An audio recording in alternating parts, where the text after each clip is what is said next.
Hi, it's Tammy, and I'm here today with Fiona Oakes. I'm really excited to be sitting with such an incredible athlete and to hear a little bit more about her life and the exciting things that she's working on and the projects that she's working on.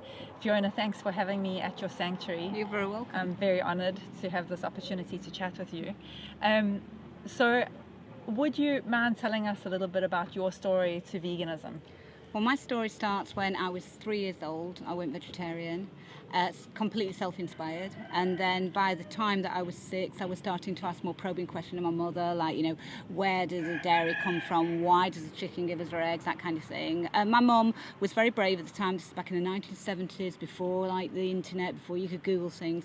And she just decided that she was going to tell me the truth. So we take these products. And after that, I decided I didn't want any part of it. So I went kind of full vegan at 6 years old. So talk to us a little bit about your running career and how you actually, you've done incredible feats, and I think most people would be in awe if they heard some of your stories, and how you actually support those physical demands with a diet.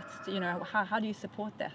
So I started jogging, the jogging started moving on to running, and I suddenly thought, I wonder if I could actually do a race, see how fit I am, see how good I am, because it's very hard to just go out and time yourself.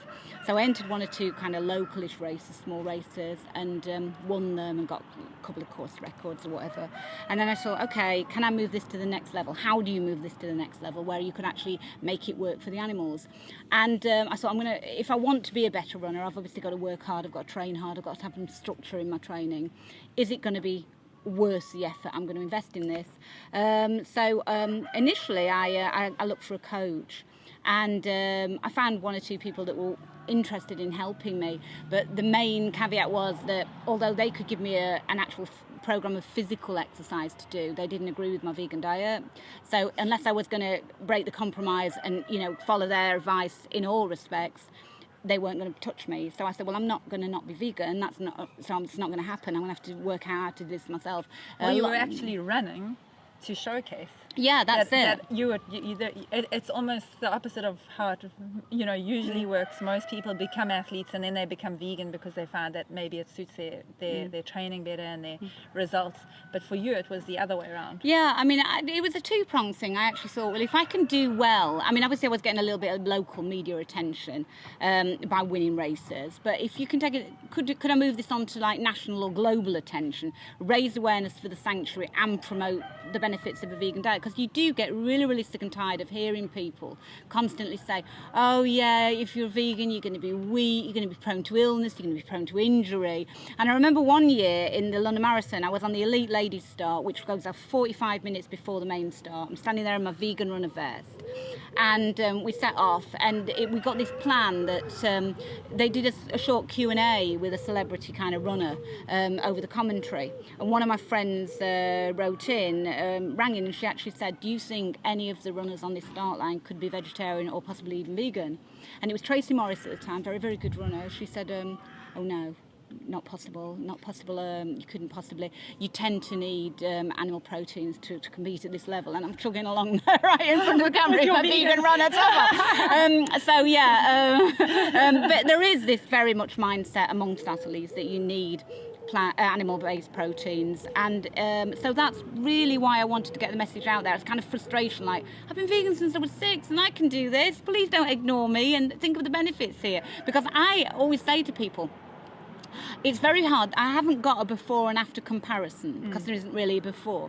But when you consider it, I would quite honestly say I'm not really built for marathon running. I've got a disability in my right knee, and I can still run 2 hours 38 on a road marathon. So let's look at the things that I have got going for me. But the slightly different thing is she's entirely plant-based. That must be helping me so much. That's proof in itself that it must be doing great things for me, because actually I've got so many negatives, possible negatives for my running, that would say you probably shouldn't be out there doing it at all. And indeed, when I actually had my operation as a teenager, I was actually told I wouldn't walk again properly, let alone run. But now I'm actually running, and these times, and I can do all these variety of events. Surely the one thing that if we actually broke it down, actually she's been plant-based all her life. Exactly. That's got to say something, surely. What would you say is I'm sure you've had so many proud moments, but I don't know if there's one that specifically stands out for you as being your proudest moments, whether it be in your sports career or in your personal life. I think it's not a moment, it's a moment in time. It's been able to offer sanctuary to this many injured and abused, neglected and exploited souls, I think.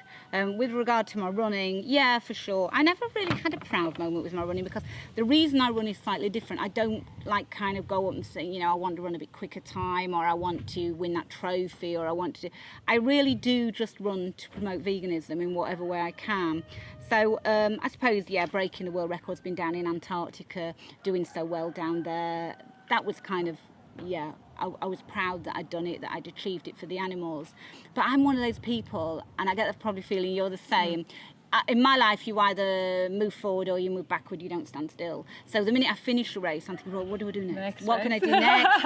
Or what can I do better? Or what should I have done better? Yeah, you know. Yeah. Always on to the next thing. Yeah.